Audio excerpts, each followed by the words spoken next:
Welcome to my YouTube channel Maths Teaching with Imran Shah. আজি আৰম্ভ কৰিম class 9 মেথছৰ 1.3 বাস্তৱ সংখ্যা আৰু সেইবিলাকৰ দশমিক বিস্তৃতি real numbers and their decimal expansion. So please like, share and subscribe my YouTube channel. So আজি আৰম্ভ কৰোঁ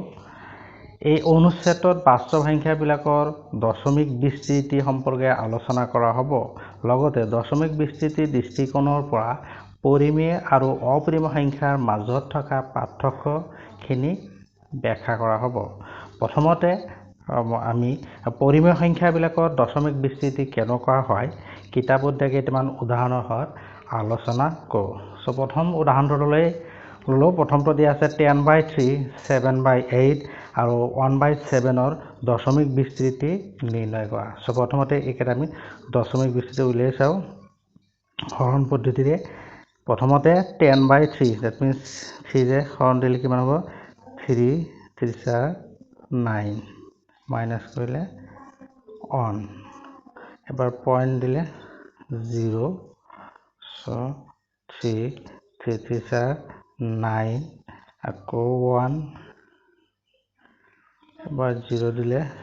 3 3 9 আকৌ 1 0 দিলে 3 9 1 সো ভাগ এক প্ৰত্যেকবাৰতে কি আছে এইদৰে আহি থাকিব তাৰ পিছত হৈছে 7/8 এটো চালে 8 দিলে কিমান যায় 7 টো সৰু আছে গতিকে নাযায় ইয়াতে কি কৰিব লাগিব এটা পইণ্ট দিব লাগিব পইণ্ট দিলে 70 হ'ব তে 8 8 64 এমন কিমান হ'ব 6 সটো শূন্য দিব লাগিব শূন্য দিলে কিমান হ'ব 7 8 56 এবাৰ কিমান 4 টা শূন্য দিলো তাৰপিছত কিমান হ'ব 5 8 40 সটো ভাগ এক 0 হৈ গ'ল তাৰ পিছত আছে 1/7 এটো চাও এটো হল 7 আছে গতিকে সৰু দশমিক দিলে 10 হলে কিমান হ'ব একবাৰ দিলে 7 মাইনাস কৰিলে 3 শূন্য 4 7 28 মাইনাস কৰিলে 2 তাৰপিছত শূন্য দিলে 2 দিলে 14 and কিমান হ'ব 6 0 দিলে 7 8 56 4 শূন্য দিলে 5 7 35 আৰু 5 হল 0 দিয়া হল এবাৰ 7 7 49 তাৰ পিছত আকৌ কি কৰা হল 1 দিয়া হল এইবাৰ যদি আৰু আমি কি কৰো 0 দিয়া হল আকৌ 1 আহিব মানে কি হ'ব ৰিপিট আৰম্ভ হৈ যাব এটো হৈছে 7 3 তাৰমানে আকৌ হেনেকৈ আহি থাকিব এটো 0 যদি দিয়া হয় কিমান হ'ব আকৌ 4 দিলে 28 তেনেকৈ কি হ'ব ৰিপিট হৈ থাকিব সো আমি এই তিনিটা বিস্তৃতিৰ পৰা কি দেখা পালো যে ভাগ এক কিমান পালো কিমান পালো প্ৰথমটো হল প্ৰথমটো হৈছে 1 1 এটো কি আছে প্ৰত্যেকবাৰ কি আছে ভাগ এক বিলাক আমাৰ 1 1 হৈ আছে প্ৰতিটোতে কি আছে ভাগ এক 1 1 হৈ আছে তাৰ পিছত হৈছে আমাৰ ভাজক এটা হল তোমাৰ 3 প্ৰত্যেকবাৰতে আমাৰ কি হৈছে ভাগ এক এটো হল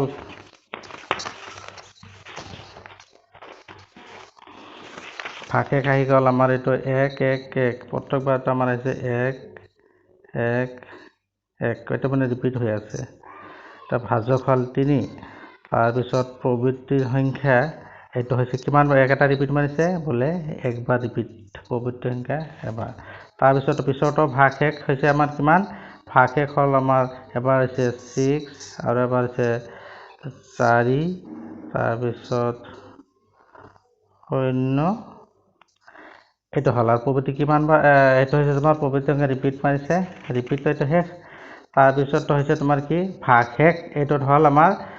3 এবাৰ আহিছে আৰু এবাৰ 2 তাৰপিছত 6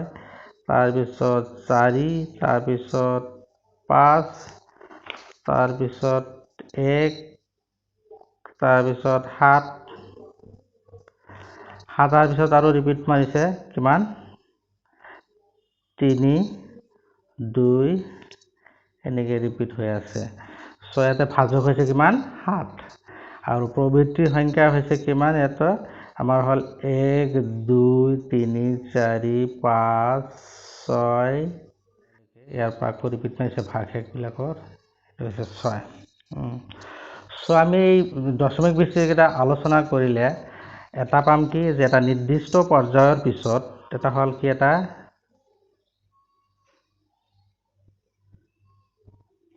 নিৰ্দিষ্ট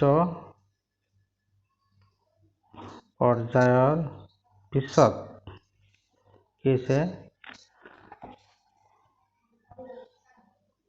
ভাগশেষ 0 হৈছে 0 অথবা কি হৈছে পুনৰাবৃত্তি হৈছে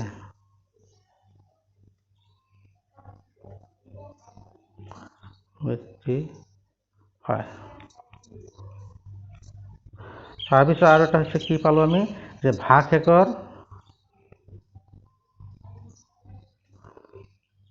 যিটো পুনৰাবৰ্তনপঞ্জী তাৰমানে হৈছে আমাৰ যিটো ৰিপিটিং ষ্ট্ৰিং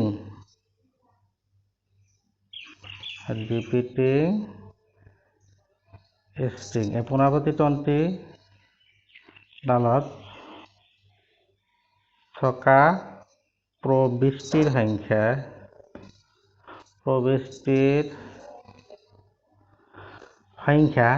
এই ৰিপিটিং নাম্বাৰ যিটো কোৱা হয় ৰিপিটিং নাম্বাৰ এইটো হৈছে ভাজকতকৈ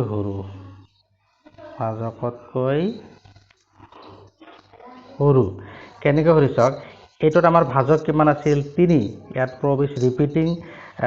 নাম্বাৰ কিমান পাইছোঁ একবাৰহে ৰিপিটিং নাম্বাৰ হৈছে তাৰপিছত হৈছে কি আমাৰ যিটোত এইটোত চাওক আমি ভাজকৰ সংখ্যা আছে কিমান 7 গতিকে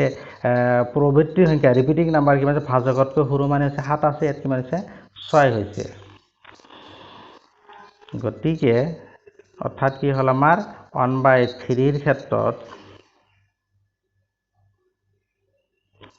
ভাজক 3 প্ৰবিষ্টিৰ সংখ্যা পালো 1 আৰু 1/7 ক্ষেত্ৰত ভাজক হ'ল কিমান 7 পুনৰাবৰ্তিৰ সংখ্যা যিটো পুনৰাবৰ্তিৰ সংখ্যা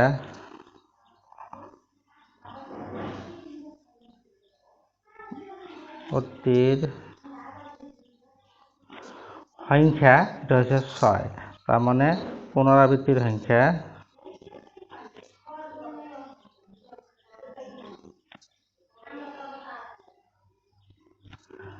কি হৈছে তোমাৰ ভাজকতকৈ সৰু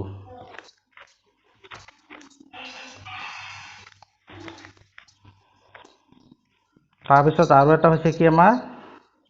যে ভাগশেষবিলাকৰ পুনৰাবৃত্তি হ'লে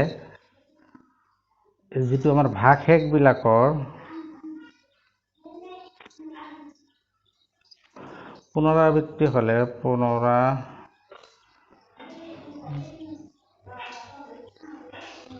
হ'লে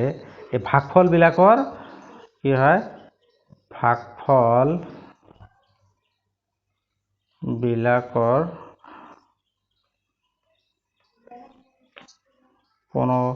পুনৰাবৃত্তিৰ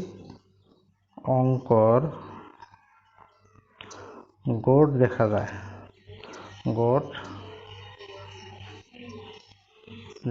তাৰমানে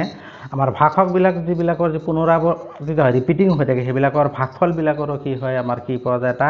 ৰিপিটিং এটা গড় পোৱা যায়, ইউনিট হিচাপে পোৱা যায়। যেনেকুৱা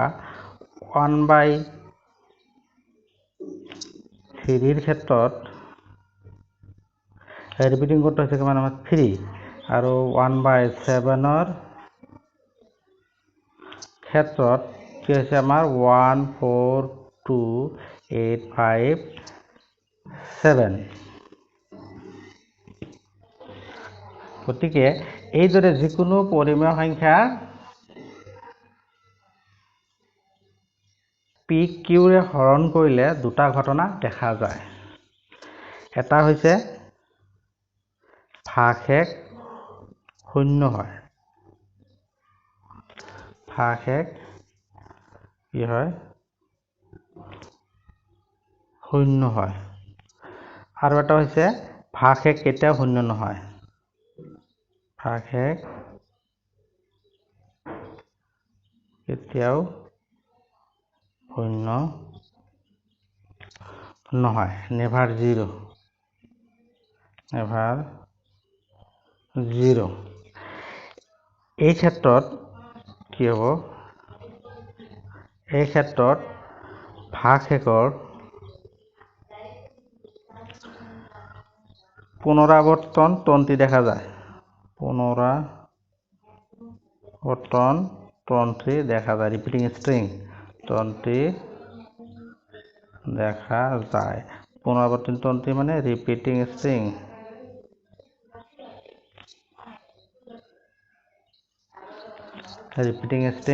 দেখা যায়। ইয়াত আমি দুটা অৱস্থা দেখিবলৈ পাওঁ,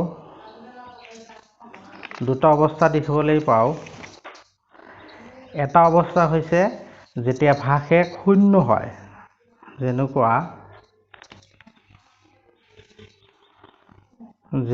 আমাৰ হ'ল কি 7/8, ইয়াৰ ক্ষেত্ৰত আমি কি পালোঁ 0.875। সেইদৰে যদি 1/2 হয়, সেইটো ক্ষেত্ৰত পাম 0.5, আৰু ধৰা 639 ডিভাইডেড বাই 250, এইটোত যেনেকুৱা পাম 2.556। এনেকুৱা ধৰণৰ দশমিক বিস্তৃতিক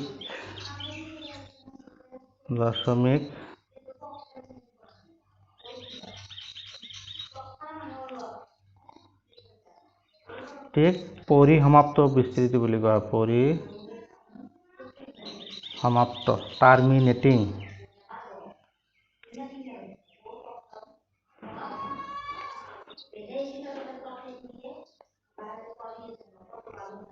বুলি কোৱা হয়। আৰু ছেকেণ্ড ষ্টেপটো হৈছে, দ্বিতীয় অৱস্থাটো হৈছে কি ভাগশেষ কেতিয়াও শূন্য নহয়। ইয়াতকে যেনেকুৱা উদাহৰণস্বৰূপে আছে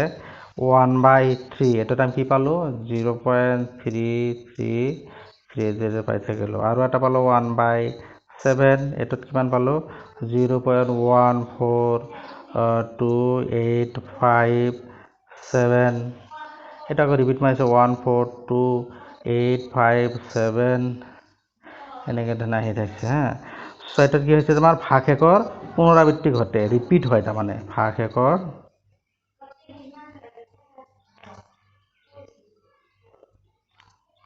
পুনৰাবৃত্তি ঘটে, যিটো ৰিপিট হয় তাৰমানে। দশমিক বিস্তৃত কেতিয়াও শেষ নহয়, দশমিক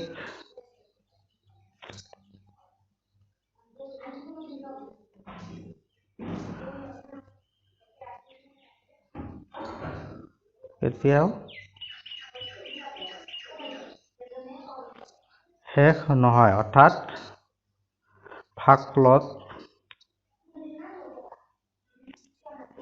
ভাগফলত অংকৰ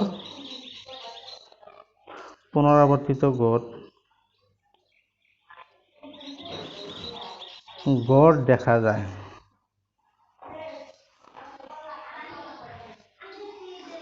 দেখা যায়। এই ধৰণৰ বিস্তৃতি কি বুলি কোৱা হয়?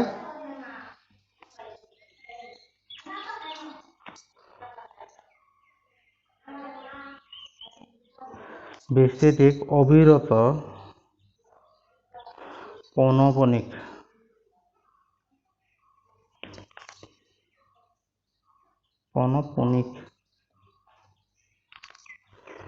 বা নিৰবধি পুনৰাবৃত্ত নন টাৰ্মিনেটিং নন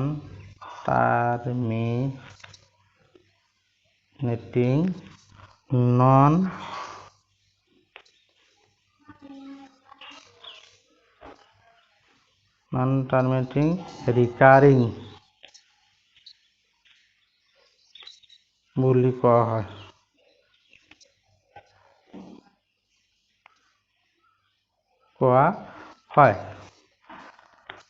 আৰু এইবিলাক আমি এনেধৰণে লিখিব পাৰোঁ 1/3 যেনেকুৱা 0.33 এইটো আহি থাকিলে না ৰিপিট টাৰ্মটো কি কৰি 0.3 বাৰ নিলিখি এটা বাৰ চাইন দিব পাৰোঁ, এক মাত্ৰা বা বাৰ বুলি কোৱা হয়। ঠিক সেইদৰে 1/7 ক্ষেত্ৰত 0.14285 আকৌ 14285 এইটো বাৰ আহি থাকে, গতিকে আমি একেবাৰে লিখিব পাৰোঁ 0.14285 এইটোত বাৰ চাইন দিলে মানে একেটা ৰিপিট হৈ থাকে। এইটো কি বুলি কোৱা হয়? মাত্ৰা বা বাৰ চাইন বুলি কোৱা হয়। চ' পৰিমেয় সংখ্যাৰ দশমিক বিস্তৃতি দুটাই বিকল্প, এটা হৈছে পৰিসমাপ্ত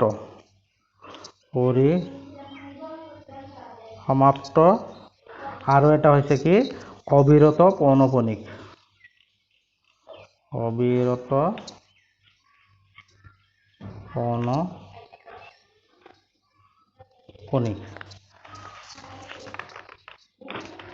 এতিয়া আকৌ দশমিক বিস্তৃতৰ পৰা সংখ্যাটাৰ পৰিমেয়লৈ কেনেকৈ আমি প্ৰকাশ কৰিব পাৰি চোৱা যাওক।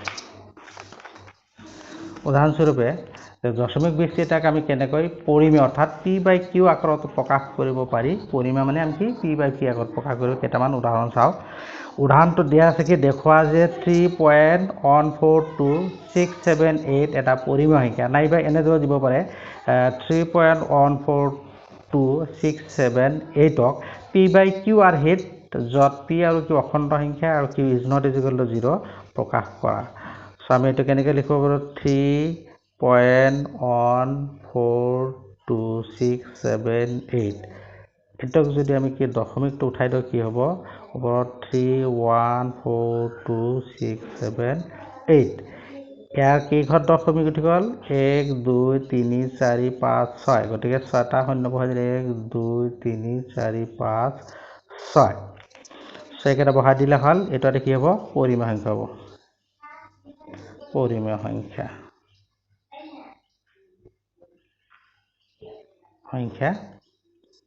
য'ত p হ'ব কিমান? 3.142678 আৰু q হ'ব কিমান? 1 2 3 4 5 6। চ' ইয়াত হ'ল। তাৰপিছতো এটা উদাহৰণ দিয়া আছে কি যে দেখুওৱা যে 0.333 অৰ্থাৎ 0.3 বাৰক p/q আকাৰত, য'ত p আৰু q অখণ্ড সংখ্যা আৰু q is not equal to 0 প্ৰকাশ কৰিব পাৰি। ঠিক সেইদৰে এইটো আমি কি কৰিব পাৰিম? এই ধৰণৰ আগৰটো আছিলে আমাৰ কি পৰিসমাপ্ত, আৰু এইটো উদাহৰণ হৈছে কি আমাৰ ৰিপিটিং আছে।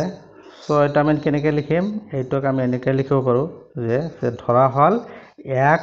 is equal to এইটো কিমান 0.333 এনেকৈ। ধৰক আমি এইটো কি কৰিলোঁ? 1 নম্বৰ সমীকৰণ বুলি দিলোঁ। ইয়াত আমাৰ কি আছে? ৰিপিটিং টাৰ্ম কেইটা আছে? এটা আছে। গতিকে আমি কি কৰিম? এই 1 নম্বৰ সমীকৰণটোক আমি এটা শূন্য অৰ্থাৎ 10ৰে আমি পূৰণ কৰিম। কৰিলে কি হ'ব? 10x, আৰু ইফালে কি হ'ব? দশমিকটো এক ঘৰ পিছুৱাই যাব। চ' কি হ'ব? 3.3, ইফালেতো আমাৰ বহুত কেইটা 3 আছে গতিকে আমি এডজাষ্ট কৰাৰ কাৰণে কি কৰিলো 3 পয়েন্ট ইফালে কি কৰিলো 3টা 3 লো এটো ধৰি লওক আমি 2 নম্বৰ দি দিলো এবাৰ আমি কি কৰিম 2 নম্বৰ ইকুৱেশ্যনৰ পৰা 1 নম্বৰ ইকুৱেশ্যনটো যদি বিয়োগ কৰে তেনেহলে কি হ'ব 10x - x আৰু ইফালে হ'ব আমাৰ কিমান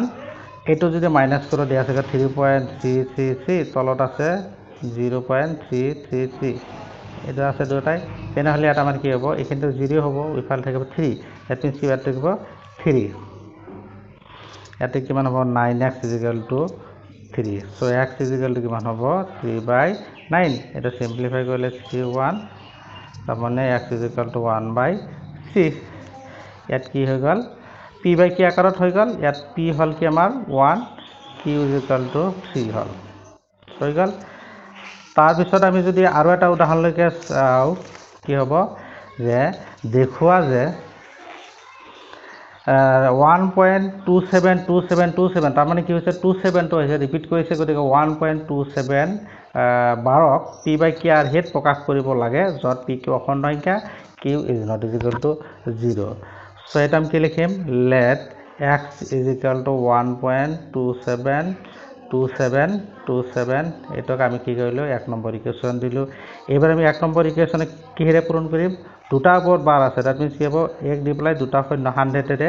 মাল্টিপ্লাই কৰিম গতি কিমান হ'ব 100x আৰু ইফালে কিমান হ'ব দুই ঘৰ পিছাই যাব সো 127.27 ইয়াফালে যেটো আমাৰ ডট ডট আছে এটা হল তোমাৰ 2 নম্বৰ ইকুৱেশ্যন হল এবাৰ কি কৰিম আমি 2 number equation minus 1 number equation এটো কিমান হ'ব 100x - x আৰু ইফালে কিমান হ'ব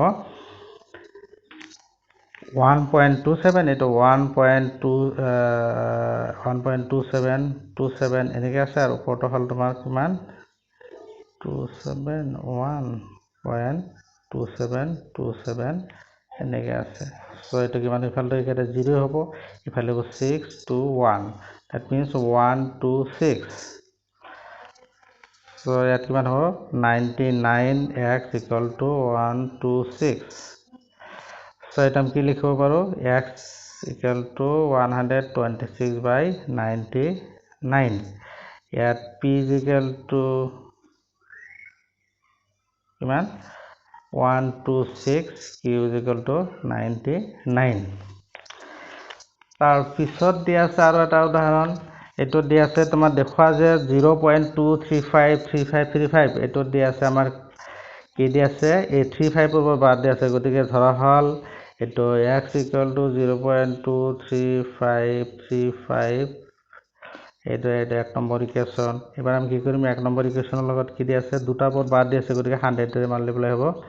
সো এটা কিমান 100x = 235.35 এনেকে যাব 35 এটো দিয়া হল 2 নম্বৰ ইকুৱেশ্যন এবাৰ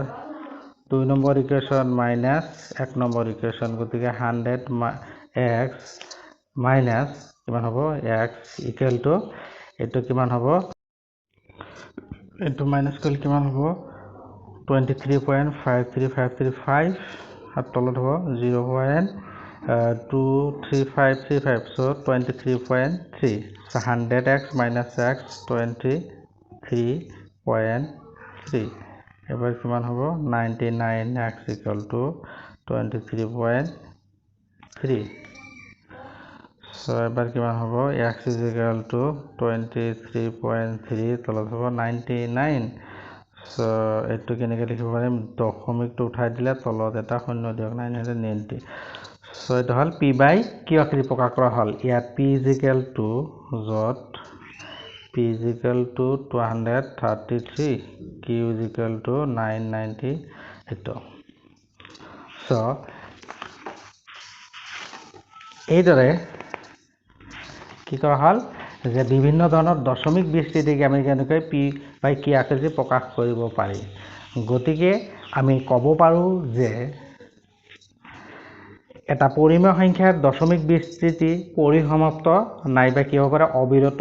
পুনৰাবৰ্তিত তদুপৰি এটা সংখ্যা দশমিক বিস্তৃতি যদি পৰিসমাপ্ত নাইবা অবিৰত পুনৰাবৃত্তি হয় তেনেহলে সংখ্যাটো কি হ'ব পৰিমেয় হ'ব আমি কি লিখিব পাৰোঁ যে এটা পৰিমেয় সংখ্যাৰ দশমিক বিস্তৃতি এটা পৰিমেয় সংখ্যাৰ দশমিক বিস্তৃতি কি হ'ব পৰিসমাপ্ত বা অবিৰত পুনৰাবৰ্তিত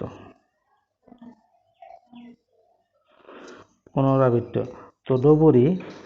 নাইবা কি ক'ব পাৰোঁ ওলোটাকে তদুপৰি এটা সংখ্যাৰ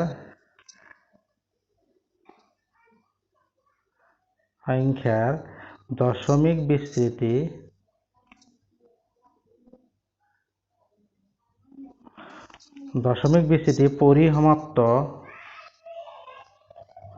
পৰিসমাপ্ত বা অবিৰত পুনৰাবৰ্তিত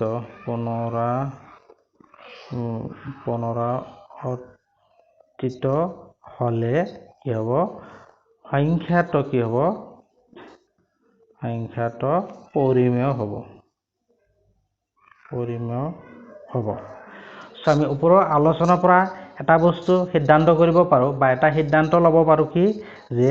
অপৰিমেয় সংখ্যাৰ দশমিক বিস্তৃতি কি হ'ব অবিৰত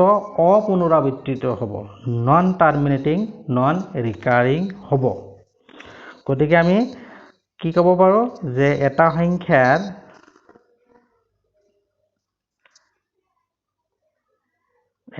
সংখ্যাৰ দশমিক বিস্তৃতি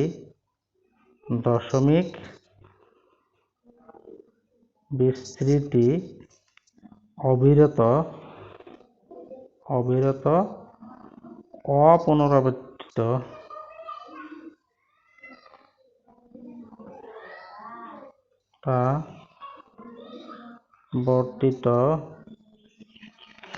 হ'লে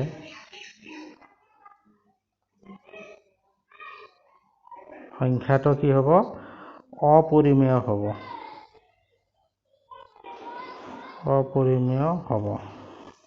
সো অপৰিমেয় সংখ্যাবিলাক কি হ'ব অপৰিমেয় সংখ্যাবোৰ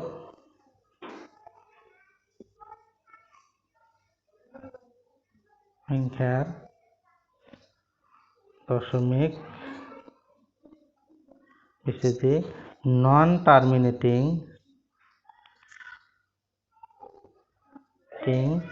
নন ৰিকাৰিং বুজি পালানে নন টাৰ্মিনেটিং মানে শেষ নহ'ব আৰু কি হ'ব নন ৰিকাৰিং কোনো ৰিপিটো নহ'ব তাৰমানে অবিৰত অপুনৰাবৰ্তিত হ'ব গতিকে ইয়াৰ কেইটামান উদাহৰণ হ'ল যেনেকুৱা √2 পাই এইবিলাক হৈছে কি আমাৰ অপৰিমেয় সংখ্যা যেনে √2ৰ মান কিমান 1.414136237309 এনেকৈ থাকিব এইটো হৈছে তোমাৰ কি নন টাৰ্মিনেটিং অবিৰত আৰু কোনো ৰিপিট নাই আগৰবিলাকৰ পৰিমেয় সংখ্যাৰ ক্ষেত্ৰত কি পাইছোঁ আমি পুনৰাবৰ্তিত হৈছে এইটো হৈছে অপুনৰাবৰ্তিত নন ৰিকাৰিং সেইদৰে আমি পাইৰ মান যদি লিখোঁ 3.1459 ধৰক এনেকৈ আহি থাকিব আৰু পাইৰ মান যিটো একচুৱেলি আমি কি পাওঁ 22/7 পাওঁ এইটোহে আসন্ন মান একুৰেট মান নহয় গতিকে এইটো আসন্ন মানহে কাৰণ পাই এটা কি অপৰিমেয় সংখ্যা সো আজিকালি আমি কি কৰিব পাৰোঁ যেনেকুৱা এই √2ৰ মানটো কি কৰিব পাৰিম আমি √2ৰ মানটো হৰণ পদ্ধতিত যিটো আমাৰ বৰ্গমূল উলিওৱা পদ্ধতিত এই বৰ্গমূল পদ্ধতিত কি কৰিব পাৰোঁ বৰ্গমূল পদ্ধতিৰে √2ৰ মান উলিয়াব পাৰোঁ এইটো বৌদ্ধিক যুগৰ একক গাণিতিক নিবদ্ধ শৈলসূত্ৰত যিটো জেয়াৰ বিধি বুলি কোৱা √2ৰ আসন্নলৈকে জেয়াৰ বিধি এইটো হৈছে তোমাৰ বৌদ্ধিক যুগৰ এইটো হৈছে 800 BC to 500 BC একক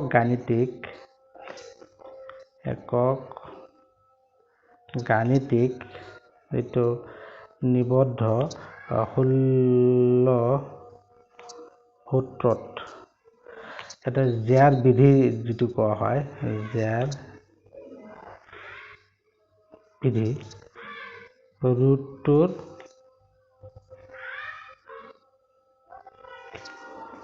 আসন্ন মান এটা দিয়া আছে root 2 equal to 1 plus 1 by 3 plus 1 by 4 plus 1 by 3 minus 1 by 34 into 1 by 4 into 1 by 3 সেটো মান কেনেকুৱা 1.4142156 ছয়ৰ মান 1 2 3 4 5 ইয়ালৈকে আমাৰ কি আছে মানটো একে আছে আমাৰ যেটো এটো মান 1 2 3 4 5 ইয়ালৈকে মানটো কি আছে একে আছে তাৰ পিছত গ্ৰীক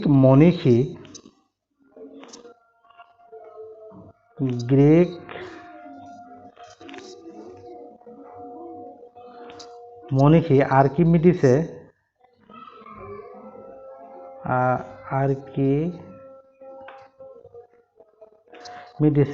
পাইৰ দশমিক বিস্তৃতি থকা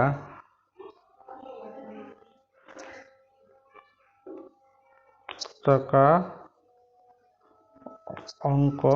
পোনপ্ৰথমে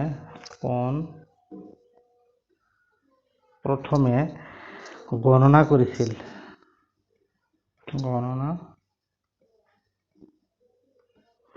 3.140845 ইয়াৰ মাজত মানে 3.142857 পাইৰ মানটো এই দুটাৰ মাজত তাৰ পিছত আৰু এজন কি আছে বিশিষ্ট ভাৰতীয় গণিতজ্ঞ জ্যোতিৰ্বিদ আৰ্যভট্টই কি কৰিছিলে আৰ্যভট্টই 476 AD পৰা 550 আৰ্যভট্টই কি কৰিছিল পাইৰ মান চতুৰ্থ দশমিক স্থান লৈ 4 ডেসিমেল চতুৰ্থ দশমিক স্থান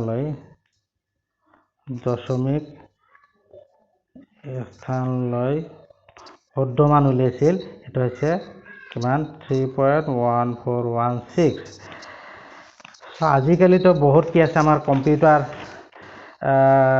আৰু এলগৰিদমৰ হত আমি পাইৰ মান কি কৰিব পাৰি 1.24 ট্ৰিলিয়ন দশমিক স্থানলৈকে আমি উলিয়াব পাৰো